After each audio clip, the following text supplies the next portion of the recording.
मित्रांनो, गाडा मालक बाळामोरे या चॅनलमध्ये सहर्ष स्वागत आहे. आणि आज उसाटणे मैदानामध्ये गुलाल प्राप्त झालेला आहे 22-11 ब्रँड मधला सोन्या. आणि आज आपल्या सोबत आहे तो ओमकार शेठ. शेठ, काय सांगाल आज? नमस्कार. आता सांगायचं म्हणलं तर ते काय आलोय आता 26 जानेवारीला बी 2 शर्यती करून गेलो. आज पण आलो, काल शर्यत जमली होती. आणि आमचे म्हणजे घरातलेच संबंध आहेत चांगले आपले 22 शेट असतील कारभारी. हे गांधारेवाले पोरं असतील किंवा ते 5G ग्रुप असेल. तर आपलं चांगले घरातले संबंध रिलेशन आहे त्याच्यामुळे त्यांच्या शब्दाखातर आम्ही इकडे येतो. त्यांच्या नावाने आपण बैल घेऊन येतो इकडे मुंबईला येता की नाही. आज तुम्ही 22-11 एक ब्रँड महाराष्ट्र अखंड महाराष्ट्राने प्रेम दिलेलं आहे त्याला. कारण पिस्टन झाला, सोन्या झाला, त्याच्यानंतर आपला मल्हार झाला. तुमच्याकडे असे ब्रँडच ब्रँड तयार होतात आणि पुण्यावरून तुम्ही एवढं स्ट्रगल करून इथपर्यंत येता बिंदोडच्या मैदानासाठी आणि खूप सुंदर असं गुलाल आणि मैत्रीपूर्ण शर्यत करून जाता. हो, शर्यती मैत्रीपूर्णच झाली पाहिजे. वादविवाद करून काय होत नाही. मी पहिलं ज्यावेळेस बंदीचा काळ होता त्यावेळेस मी पण असंच करायचो म्हणजे आपलं नाही का हे करायचं जास्त. पण त्यावेळेस आपण उत्साहात मध्ये जास्त आनंद हे करून जायचो. पण आता त्यावेळेस म्हणजे लहानपण असल्यामुळे थोडंसं हे व्हायचं. पण आता काय नाही. आपलं मैत्रीपूर्ण शर्यत करतो, येतो. मैत्रीपूर्ण आपलं नावासाठी आणि आमचं कसं आहे जगदीश बाप्पू शिंदे आणि बाप्पू आंबेकर ओळखी ह्या नावासाठी मी जास्त करून आम्ही अद्भुत असतो आमचा ग्रुप पोरं असेल. आम्हाला हे नाव कायम टॉपला ठेवा. जोपर्यंत हे बैलगाडी क्षेत्र असेल किंवा जोपर्यंत या बैलगाडी क्षेत्रात मी आहे, तोपर्यंत बाप्पू शेठ आंबेकर ओळखी आणि जगदीश बाप्पू शिंदे उरुळदेवाचे हे नाव कायम महाराष्ट्रात टॉपला दिसणार. आणि असं नाही की एकाच भागात किंवा सातारा छकडीतच नसतं. संपूर्ण ऑल महाराष्ट्रात कुठं बी जाऊन खेळ खेळतो. संभाजीनगर असेल, बीड, इकडं मुंबईला येतो, इकडं वरती कराड, सातारा सगळीकडे जाऊन म्हणजे खेळतो आम्ही. असं नाही की फक्त पुणे भागात तिथंच खेळायचं आणि तिथंच पळवायचं तसं नाही. ऑल महाराष्ट्रात जाऊन नाद करायचा आणि नाव करायचं. बघा, दादांनी खूप सुंदर असं सांगितलं. दादा, जेव्हा तुम्ही म्हणतात ना, का जेव्हा यंगस्टर होते, तेव्हा अल्लडपणा एक तुमच्याकडनं झाला. जेव्हा हो. छकड्यावर उभून तुम्ही टी-शर्ट काढून हो. आणि तो जल्लोष केला. पण ते करायलाच पाहिजे, कारण तेव्हाचा जो काळ असतोय, तो संघर्षाच्या कालामधून जेव्हा कुठेतरी मालक वर येतोय आणि पण त्याच्यामध्ये तुम्ही खूप असा सुंदर असा बदल घडून आणि एक सुंदर सुप्रसिद्ध गाडा मालक आज आपण झालेले आहेत. भरपूर स्ट्रगल केलेले आहे म्हणजे ह्या नादात पाय म्हणजे असं काय नाही की टॉपचे बैल घेतले तर आपण लगेच वर गेलोय. आपण लय शून्यातून आलेलो आहे. त्याच्यामुळे थोडाफार आनंद केलाच पाहिजे. म्हणजे असं नाही की जास्त बी आणि कमी बी. आपल्याला माहिती आहे आपण किती आदाबतोय आणि काय करतोय. आपल्याला किती काय करायला रात्रंदिवस किती पळायला लागतं हे आपल्याला माहिती आहे. तरी इकडे मुंबईला यायचं म्हणलं तरी 5-6 तास प्रवास करून इकडे यावं लागतं रात्रभर बरोबर. गाडी चालवून. परत दिवसभर इथं शर्यत करायची. परत संध्याकाळी वरती घाटावरती जायचं. परत उद्या आता काल आलोय आम्ही आजचा मुंबईचा अड्डा. आता संध्याकाळी जाऊ घरी पोहोचेल तेव्हा किती वाजतील त्याचं काही सांगता येत नाही. परत सकाळी उठायचं उद्या अड्डा आहे पटरवाडीला. तिकडं मल्हार घेऊन जायचं 3 फेऱ्याला. बघा मित्रांनो, आज सुप्रसिद्ध गाडा मालक अखंड महाराष्ट्राने प्रेम दिलेलं आहे. कारण पिस्टनने त्यांना एक असा त्यांचं नाव खूप चर्चेत आणलं आणि त्याच्या लगोलग मल्हार आणि सोन्यासुद्धा तेच नाव करत आहे. दादा, आजचं नियोजन कसं झालं? आजचं नियोजन चांगलं झालं आणि आम्ही एवढ्या लांब येतोय म्हणजे आम्ही जिंकण्यासाठीच येतोय. बरोबर. म्हणजे आम्हाला आमच्या बैलावर एवढा विश्वास आहे, की आत्ता जसा मुंबईमध्ये पब्लिकचा मथुर होता बादशाह, बरोबर. तसाच आत्ता सोन्या तेवढ्याच गतीने आणि तेवढ्याच जेवढं पब्लिक असेल तेवढ्याच गतीने जास्त पळतोय बैल. बरोबर. आता त्या दिवशी मुंबईत चांगल्या लगातार मोठ्या शर्यती गेल्या. आज बी आलोय, आज बी तिसरीला शर्यत आहे म्हणजे हॅट्रिक. म्हणजे मुंबईत जेवढं पब्लिक असेल तेवढा आपल्याला आपल्या बैलावर विश्वास आहे, की शर्यत जाऊन देत नाही. म्हणजे तर आतल्या बैलांनी गाळा द्यायचा. ह्यो बाहेरून गाडी ओढून लावतो इकडून जेवढं पब्लिक असेल तेवढं. फक्त आतल्या बैलांनी गाड्या द्यायचं काम करायचं. बघा खूप. आणि येणाऱ्या पुढच्या काळात मोठी शर्यत बघायला भेटेल. पुढच्या आत्ता येणाऱ्या म्हणजे ज्यावेळेस आम्ही एवढ्या 8-15 दिवस मुंबईला आहे त्यावेळेस एकदम टॉपमध्ये. हो, जी मोठी आता मुंबईची एक ती मोठी शर्यत करू आपण 100%. मैत्रीपूर्ण शर्यत करू. बघा मित्रांनो, आज दादांनी चर्चेमध्ये सांगूनच दिलेलं आहे का मुंबईमध्ये एक टॉपचंच शर्यत होणार आणि टॉपचेच गाडीमध्ये खेळणार. खूप चांगलं असं दादांनी सांगितलं. दादा, आज उंबरलीचा वजीर तुमच्यासोबत पळाला. सुंदर असा महादेवाचा नंदी आहे आणि सोन्यासुद्धा 22-11 अखंड महाराष्ट्रभर नाव गाजवत आहे तुमचा. काय सांगाल वजीरबद्दल? वजीर की बी आता मध्ये वाटतं आजारी होता. म्हणजे मला पण एवढं जास्त म्हणजे हे नव्हतं. पण आपण म्हणजे मुंबईवर मी काही इकडं नियोजन करत नाही. आमचं ते 22 शीट असेल कारभारी गांधारीचे. बरोबर. तेच इकडे नियोजन करतात. मी त्यांना विचारत बी नाही कुठला बैल आहे काय. ज्यावेळेस मोठी शर्यत असेल, ज्यावेळेस खरंच आपल्याला ती हे करायचंय, त्यावेळेस मग आपण आपल्याला बी सगळ्यांचं डोकं लावून मग ते अभ्यास करून मग ती गाडी तो शर्यत करायची असं. बघा खूप चांगलं असं दादाने सांगितलं. दादा 22-11 हा ब्रँड तुम्ही अखंड महाराष्ट्रभर एकदम प्रसिद्ध केला. जो स्ट्रगलचा जो वेळ आहे ती खरोखरच जबरदस्त स्ट्रगलची वेळ असते का? हो, भरपूर म्हणजे कारण जेव्हा पिस्टन एक काळ पळत होता आदतमध्ये आणि कुठेतरी तो दुसऱ्यामध्ये, चौथ्यामध्ये जेव्हा आला, तेव्हा तुम्हाला खूप संघर्ष करावा लागला. हो, भरपूर संघर्ष करायला लागला. बैल कंटिन्यू 4 वर्ष लगातार पळला. लगातार फायनली घेतल्या. आता एक 6 महिने झालं थोडंसं बैलाच्या पायाला लाळीचा आजार झाला त्याच्यामुळे थोडासा बैल आजारातून संघर्षातून म्हणजे हे झालं. पण आता झालाय व्यवस्थित बैल. भरपूर काही ते आता 6 महिन्यात जे शिकायला भेटलं ते एवढ्या वर्षात बैलगाडी क्षेत्रात जे भेटलं नाही, ते आता एवढ्या वर्षात 6 महिन्यात मला शिकायला भेटलंय, की भरपूर काही शिकायला भेटलंय पिस्टनकडून मला. कारण बघा जेव्हा संघर्ष करत असतोय, तेव्हा पैऱ्याच्या पण खूप अडचणी येतात हो. आणि मोठे-मोठे पैरेवाले सांगतात, "आम्ही आज इकडे आहेत, आम्ही आज तिकडे आहेत." वायदीमध्ये थोडासा गोंधळ होतोय. काय सांगाल? आत्ताची पिढीचं कसं झालं माहिती आहे का? कोणच म्हणजे असा शब्द जागणारा माणूस नाही म्हणजे. त्याला आपण आपण बैल दिले असतात शब्दाखातर. तो आता शब्दच पाळत नाही कोण. जसं पहिला काळ होता. आपण याला बैल दिलता, आपण त्याला बैल त्याच्या वाईट काळ दिला पाहिजे. पण आताचा जमाना, आताचे बैलगाडी क्षेत्रात लोकं तो शब्द पाळत नाही. नाही पाळत. नाही 100% नाही पाळत आहे. पण त्यांना त्यांना आपण आपल्या पद्धतीने उत्तर द्यायचं असं बोलून किंवा काही गोष्टी करून. ज्यावेळेस आपण करून दाखवणार त्याच वेळेस त्यांना बोलून दाखवायचं. जोपर्यंत आपली वेळ येत नाही, तोपर्यंत आपण शांत आणि संयम ठेवायचा. एवढं नक्की डोक्यात ठेवायचं पहिली गोष्ट. बघा मित्रांनो, खूप चांगलं असं दादांनी सांगितलं आणि दादांनी जेव्हा मागील पुणा केसरीमध्ये पिस्टन आणि निंबाळकरचा सर्जा A1 जोडी पळाली होती आणि 1 नंबर सुद्धा केला होता. दादा ती जोडी कधी बघायला मिळेल येणाऱ्या प्रेक्षकांना? पुढच्या थोड्याच दिवसात म्हणजे 1 महिना 15 दिवसात आता बैलाचा मोठा कमबॅक होईलच 100% पिस्टनचा आपल्याला विश्वास आहे. कारण आता ऊन बी पडायला लागले. जसं ऊन पडेल तसं आपल्याला आपल्या बैलावर विश्वास आहे. पांढरा म्हणजे त्या जातीचा बैल कधीच फेल जात नाही आणि कधीच आपल्या मालकाची इज्जत खाली होऊन देत नाही तो. मला त्याच्या एवढा विश्वास आहे त्या बैलावर. कारण त्याला मी लहानाचा मोठा केला. त्याला मला माहिती आहे की त्याला काय करायचं म्हणजे आणि त्याला बी माहिती आहे की मालकासाठी आपल्याला त्याची इज्जत ठेवायची आहे. आणि तो येणाऱ्या काळात मोठा कमबॅक करून दाखवेल फक्त मालकासाठी. बघा मित्रांनो, खूप चांगलं असं दादांनी सांगितलं, की पिस्टन पुढच्या येणाऱ्या काळामध्ये टॉपचंच नियोजन करणार आणि टॉपमध्येच पळणार आहे आणि सोन्यासुद्धा मुंबईमध्ये एक ठप्पा देण्यासाठी एंट्री केलेली आहे आणि लगोलग 3 गुलाल, सलग 3 गुलाल झालेले आहेत. दादा आज उसाटण्याचा अड्डा होता. काय सांगाल नियोजनाबद्दल? हे नियोजन म्हणजे मुंबईत आल्यावरती नियोजन म्हणजे व्यवस्थित आहे फक्त देसायला बी जरा थोडंसं पब्लिकचे हे असल्यामुळे नाही पण आजचं काय नियोजन व्यवस्थित आहे. सगळं इथून तिथून बॅरिकेड आहे आणि मैदान हे चांगलंच होतंय. बघा खूप चांगलं ऐकायला मिळालं. दादा 22-11 एक ब्रँड मुंबईमध्ये, महाराष्ट्रामध्ये, अखंड महाराष्ट्राने तुम्हाला प्रेम दिलं. काय सांगाल प्रेक्षकांबद्दल? प्रेम म्हणजे आज जे काय आहे ते सगळं या बैलांमुळेच आहे आपलं. आपलं असं वैयक्तिक असं तर आपलं काहीच नाही. जे काय आहे ते ह्यांच्यामुळेच आहे फक्त. बाकी काय बोलण्यासारखं म्हणजे आता काय नाहीच राहिलं. आपलं काय आहे, आपल्याजवळ काय होतं, काय म्हणजे काय नव्हतं. जे काय आहे ते आज आपण बैलांमुळे ना. आज आपलं जे वर्चस्व आहे, जे आपले लोकं ओळखतात. ओळखतात, जे आपल्याला इज्जत देतात, ते फक्त ह्यांच्यामुळे आहे. आणि आता इथून मागं सोन्या बी थोडासा म्हणजे मी माझ्या थोडंसं अडचणी असल्यामुळं बैल मी वायदेव पळवत होतो. थोडा इकडं-तिकडं होत होतो गुलालाचा. पण आता येणाऱ्या काळात आता थोडंसं लोकांना जरा आपलं हे झालंय जे आपल्याला कमी समजायला लागलं. त्यांच्यासाठी आता म्हणजे मोठ्या नियोजनात पळवणार बैल. इथून मागं वायदे असल्यामुळं मी जास्त एवढं काही लक्ष नाही. म्हणजे आपलं जसं चाललंय रेग्युलर तसं. पण ज्या दिवशी माझ्या डोक्यात असेल ना, आता आपल्याला नाद करायचं. करायचं आणि ज्याचं आहे त्याची बागवायची. त्याच्यासाठी आता 100% सोन्या बी मोठ्या पायऱ्यात पळवणार आणि त्याच्यावर बी मला लय विश्वास आहे. माझा पिस्टन मागं त्याने लय मोठं नाव केलंय. बघा मित्रांनो, खूप सुंदर दादांनी सांगितलं.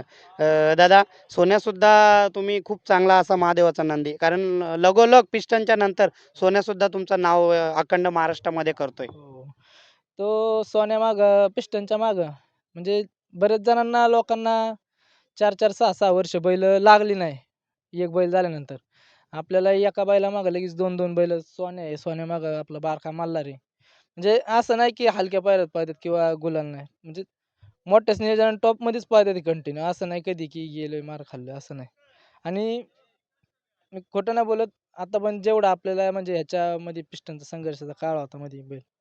त्यावेळेस मी याला कंटिन्यू वायदेशिवाय बैल म्हणजे पळवतच नव्हतो. मी कंटिन्यू 30-35, 40,000 रुपये मी स्वतः मी सांगतो, की मी घेत होतो म्हणजे घेतलंय मी. लोकांनी मी माझा पिस्टन बारीकपणी होता त्यावेळेस मी बिनजोडला पैसे मी स्वतः 25,000 30,000 रुपये लोकांना बिनजोडला दिलेले आहेत. त्यावेळेस मी माझा बैल त्यावेळेस कुठेतरी उजेडात आलाय. आपण तरी करू लोकांना फुकट द्यायचं ना. आपल्या घरी तर काय असं हे नाही की आपण लय मोठे हे बरोबर. कारण या क्षेत्रामध्ये खर्च तर आहेच. हो, खर्च तर आहेच एवढे बैल सांभाळायचं.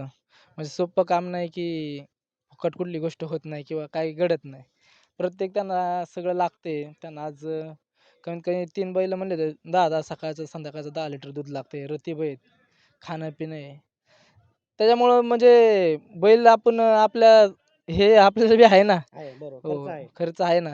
त्याच्यामुळं मी कंटिन्यू मध्ये बैल म्हणजे आत्ताचे 5-6 महिने तर कंटिन्यू मी बैल आपला वायदीवरच पळवत होतो सोन्या. 3 दिवसाला 4 दिवसाला मी वायदीवरती बैल पळवत होतो. म्हणजे बघा मित्रांनो, खूप चांगलं आणि असं मैदानात गेल्यानंतर म्हणजे आपण ज्याच्याकडून पैसे घ्यायचो, त्याला कमीत कमी आपण जरी गुलाल नाही राहिला पण क्वार्टर फायनलचा गुलाल तर 100% म्हणजे कधी मी मैदानात गेलोय आणि बिना गुलालाच कधी आलो नाही. क्वार्टर फायनलला का होईना पण राहतो. आणि आपण बैल देतो म्हणजे आपला बैल पळतोय म्हणून लोकं आपल्यापाशी येतात ते. आपला पळत नसतं तर आपल्यापाशी कोण आलं नसतं. आपण लोकांच्या घरी मागायला जात नाही कोणाला. बरोबर. लोकं आपल्यापाशी स्वतःहून येतात. 4 वेळा आपल्या घरी येऊन बसतात, फोन करतात ते, द्या आम्हाला काय असेल ते. म्हणजे आपण काय त्यांच्या घरी आपण काय मागायला जात नाही आपण बरोबर. किंवा आम्हाला एवढे पैसे द्या, आम्ही तुम्हाला देतो बैल. असं कधी झालं नाही. दादा, मुंबईमध्ये आता 6 तारखेचा एक 3 फेऱ्याचा मैदान पडतोय. कोणासोबत सोन्या दिसेल? 3 फेऱ्याच्या मैदानाला जे 6 तारखेला मैदान आहे, तिथं शक्यतो सहजासहजी नाही पळायचो. कारण आमचं गावचं मैदान आहे वडकीचं. हं. 3 फेऱ्याचं मोठं मैदान आहे. शेवटी कसं आहे आम्हाला इकडलं खेळण्यापेक्षा आम्हाला 3 फेऱ्यातलं म्हणजे शेवटी आम्हाला 3 फेऱ्यात जो आमचं मान आहे, इज्जत आहे आम्हाला, ती म्हणजे इथं बी आहे. पण तिथं जेवढी मजा येते तेवढी इथं मजा येत नाही. 3 फेऱ्यात जर 3 फेरं पळून फायनल गुलाल घेणं हे लय मोठी गोष्ट लागते. ते कुणाचं म्हणजे सोपं काम नाही की 3 फेऱ्यात पळून गुलाल घेणं. 1 नंबरचं जाऊ द्या, पण 3 फेऱ्यात पळून फायनल करणं हे लय अवघड आहे. सोपी गोष्ट नाही. लोकांना 10-10 वर्ष झालं तरी अंगाला, कपाळाला गुलाल नाही. आपल्याला गेलं तर मैदानात गुलाल आहे लावायला अंगाला कंटिन्यू एक ना एक बैल फायनल राहतोय.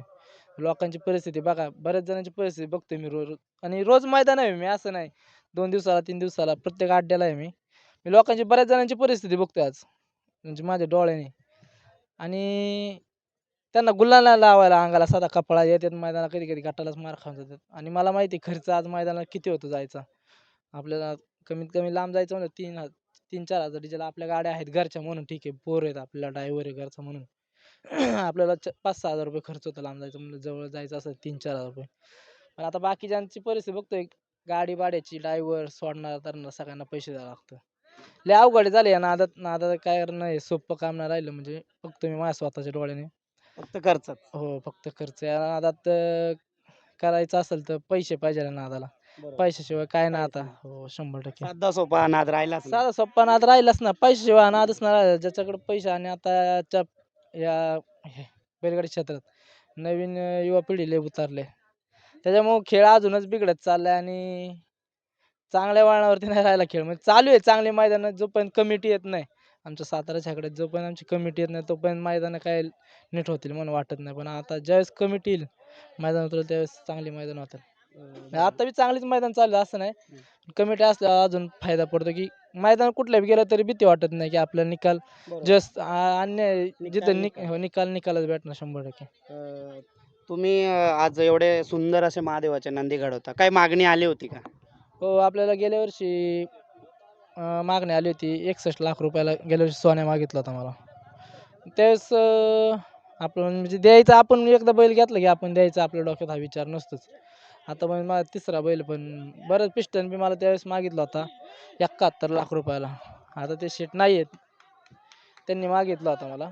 स्वर्गीय पंढरीशेठ फडके. हो, त्यावेळेस त्यांनी मला तेवढ्या पैशाला मागितला होता पिस्टन. पण आपल्याला त्यावेळेस द्यायचा नव्हता बैल म्हणजे म्हणजे आपण घेतलेला एकदा नंदी द्यायचा आपल्या डोक्यात विचारच नसतो. आपण आपल्या नावासाठी, इज्जतीसाठी सांगितलं ना मी, जोपर्यंत आहे या क्षेत्रात तोपर्यंत ती 2 नावं त्यांच्या नावासाठी काय बी धडपड करेल. आज हा नाही तर हा दुसरा कुठला बी बैल मी कसा घडवीन. आणि आपण असं आहे की आपल्या रक्तातच बैल घडवू नये. असं काय नाही की आपण लय लाखाची कोट्याची बैल घेतोय आणि मग ती आपण मैदानात पळवतोय. आपल्या म्हणजे हेच आपण संघर्षातूनच आलेलो आहे. आपण स्वतः बैलगाडा होतो. म्हणजे असं बघा दादा, तुम्ही महाराष्ट्राचे तर 22-11 नंबर एक ब्रँड बनवलाय आणि खूप सुंदर असं तुम्ही ब्रँड तयार ठेवलाय आणि तो जोपासत सुद्धा आहेत. कारण तुमच्या मागे पिस्टन आला, त्यानंतर सोन्या आला, नंतर मल्हार आला. मी जाता आता दादा अजून एक प्रश्न विचारेल, की नवीन गाडा मालक जे आता मैदानामध्ये नवीन येतात शर्यत क्षेत्रामध्ये, तीन चकडीमध्ये, बिनजोडमध्ये, कसं नियोजन केलं पाहिजे, कसं मैदानामध्ये बैल पळवला पाहिजे, त्यानंतर त्याचं कसं व्यायाम केला पाहिजे, थोडंसं माहिती द्या. आता 3 फेऱ्यात येता की नाही 3 फेऱ्यात येणं म्हणजे एवढं सोपं काम नाही. 3 फेऱ्यात यायच्या आधी आपला बैल फेरे किंवा आपला अंदाज आधी घरी घेऊन आपला बैल कितपत पळतोय, कुठपर्यंत पळतोय सगळं तुम्ही आधी अंदाज घ्या. मग 3 फेऱ्याच्या नादात उतरा. बिनजोडला पळणं वेगळं आहे आणि 3 फेऱ्यात पळणं वेगळं आहे. तिथं 10-10 गाड्या पळणार असतं, इथं 2च गाड्या पळणार आहेत. इथं असतो आतल्या बैलावर खेळ आणि बाहेरच्या बैलाने फक्त आपली साथ देणे. आतल्या बैलाने गाडी ओढणे. त्याच्यामुळे इथला नाद म्हणजे हे चालून जातो, होऊन जातो. पण तिकडं 10-10 गाड्या पळणार आहे एका वेळेस. बरोबर. तिथं एवढं सोपं काम नाही, की आपला बैल कितपत आपला बैल जर 5 आणि 6 नंबरला उतरत असेल, तर आपलं काय किंमत झिरो आहे. हां, ठीक आहे आपला बैल टाकाटाक मार खात असेल कुठेतरी. त्यावेळेस आपण अजून पुढच्या मैदानात काहीतरी चुकलं आपला पायरा कुठं ड्रायव्हर किंवा सोडणार धरणार. त्यावेळेस मग आपलं ठीक आहे ना, आपला बैल म्हणजे पळतोय आपल्याला त्याच वेळेस आपण मैदानात उतरा 3 फेऱ्याच्या मैदानात. बघा तुम्ही तर एक महाराष्ट्राला एक छाप सोडली होती. कारण पिस्टनने ते करून दाखवले. ट्रिपल हिंद केसरी मान पटकावून दिलेला आहे.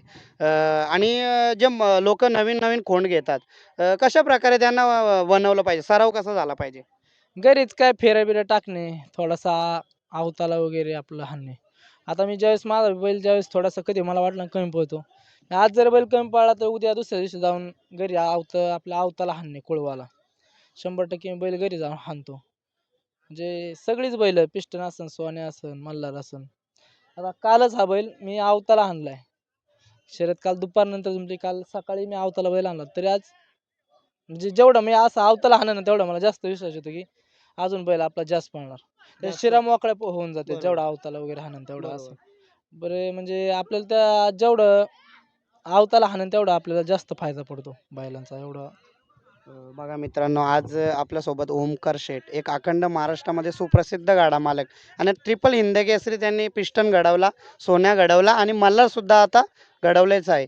आणि खूप चांगलं असं दादांनी आज आम्हाला बाईट दिली. त्याच्याबद्दल दादा पुढील नियोजनासाठी शुभेच्छा देतोय. धन्यवाद. आणि नवीन जे गाडा मालक आहेत, त्यांना जर त्यांनी पायरा मागितला तर पायरा मिळेल का? जर समजा एखाद्या छोटे गाडा मालक आहेत, गरीब गाडा मालक आहेत, त्यांनी जर तुमच्याकडे पायरा मागितला तर 100% मिळेल का? हो, ज्याचा बैल आपल्या बैला इतका पळतोय त्याला 100% आपण बैल देणार असं नाही की. बघा खूप सुंदर. बोला, बोला. ज्यावेळेस आपण लोकांकडून वायदी घेतो, तसं त्यांचा बी बैल आपल्या बैलामुळे उजेडात येतो. त्यामुळं आपल्याला लोकं वायदी देतात. असं फुकट कोण वायदी देत नाही. आपल्या बैलाला जरी गट काढला तर लोकांना समाधान वाटतं, की त्यांच्या बैलाला पुढच्या महिन्यात 100% हा पायरा होतोच, की म्हणतात ह्या बैलाबरोबर पळाला, चांगला बैल पळालाय. त्यावेळेस लोकं व्हिडिओ बघतात, ह्या बैलाबरोबर पळालाय, सोन्या 22-11 पळलेला बैल आहे. त्याला अजून आपला चांगला बैल दिला तर 100% पैरा होईल. त्याच्यामुळे लोकं आपल्यापर्यंत येतात, आपल्याला वायदी देतात. त्यावेळेस आपल्या म्हणजे आपल्याला पैसे वगैरे देतात लोकं. तसं कोण फुकट पैसे देत नाही. बघा खूप छान दादांनी सांगितलं आणि अनुभवाचे बोल सांगितलेले आहेत. दादा, जाता आता तुम्हाला एवढंच सांगतोय, कारण मागील काळामध्ये जेव्हा तुम्ही आदतमध्ये बैल घडवता, तेव्हा तुमचा एक वेगळाच रुबाब असतोय. असं महाराष्ट्राला एक वेगळाच व्हिडिओ माध्यमातून बघायला मिळतंय. असं काय? आता तसं म्हणजे आपल्याला ज्यावेळेस आपण घरी फेरं वगैरे टाकतो वासरांना, बैलांना, त्यावेळेस आपल्याला पक्का अंदाज असतो. किती सेकंदात गाडी आली, किती गाडी पळाली, कोणता बैल कुठं पळतोय. त्याच्यावरून आपण अंदाज घेतो. त्यावेळेसच आपण मैदानातला आपल्याला अंदाज काढतो आपण. बघा खूप छान सांगितलं. दादा, आज इथेच थांबतो. पुढील नियोजनासाठी तुम्हाला शुभेच्छा देतोय. धन्यवाद. धन्यवाद. वेलकम. धन्यवाद.